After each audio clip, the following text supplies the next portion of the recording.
लाल किला भारत की शान और इतिहास का प्रतीक। भारत की राजधानी दिल्ली के हृदय में स्थित लाल किला न केवल एक ऐतिहासिक इमारत है, बल्कि ये भारत की सांस्कृतिक, राजनीतिक और राष्ट्रीय पहचान का प्रतीक भी है। लाल बलुआ पत्थर से बने इस भव्य किले के कारण ही इसे लाल किला कहा जाता है।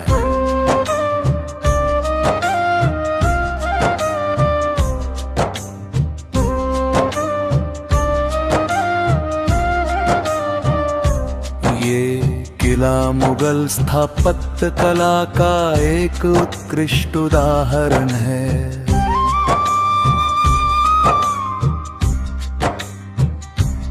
ये किला मुगल स्थापत्य कला का एक उत्कृष्ट उदाहरण है।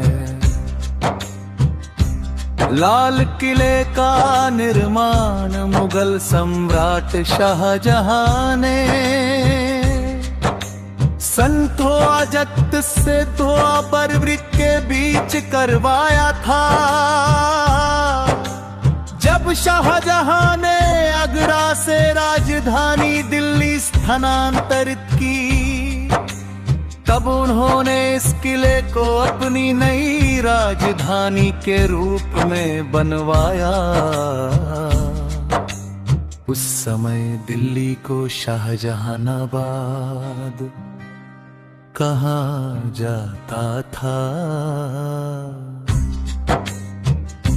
ये किला लगभग पट्टादार एक क्षेत्र में फैला हुआ है और इसकी ऊंची दीवारें यमुना नदी के किनारे तक जाती हैं। लाल किले के अंदर कई महत्वपूर्ण इमारतें स्थित हैं, जिनमें दीवाने आम दीवाने खास रंग महल, मुमताज महल और मोती मस्जिद प्रमुख है। दीवाने आम में सम्राट जनता की समस्याएं सुनते थे,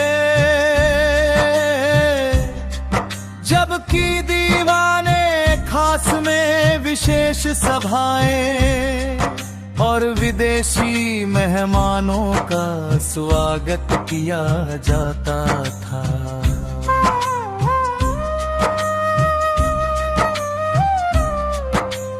दीवान खास की दीवार पर लिखा वाक्य, अगर फिरदौस बर हुए जमी अस्त, हमी अस्तो, इसकी भव्यता को दर्शाता है।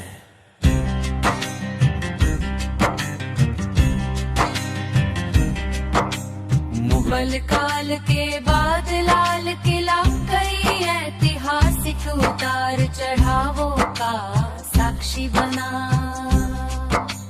पतन स्वरित के प्रथम स्वतंत्रता संग्राम के बाद अंग्रेजों ने इस पर कब्जा कर लिया और इसकी कई संरचनाओं को नुकसान पहुंचाया।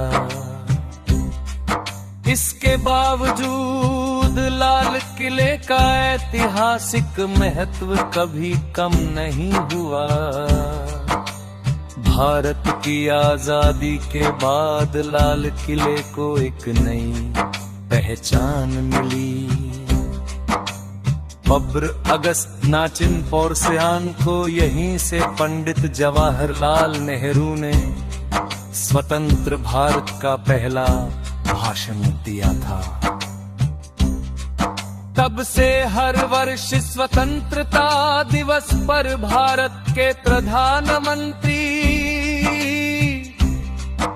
यहीं से राष्ट्रीय ध्वज फहराते हैं और देश को संबोधित करते हैं। ये परंपरा लाल किले को भारतीय लोकतंत्र का एक जीवंत प्रतीक बनाती है। आज लाल किला यूनेस्को विश्व धरोहर स्थल के रूप में मान्यता प्राप्त है और देश विदेश से लाखों पर्यटक इसे देखने आते हैं। शाम के समय यहाँ होने वाला लाइट एंड साउंड शो किले के इतिहास को रोचक तरीके से प्रस्तुत करता है।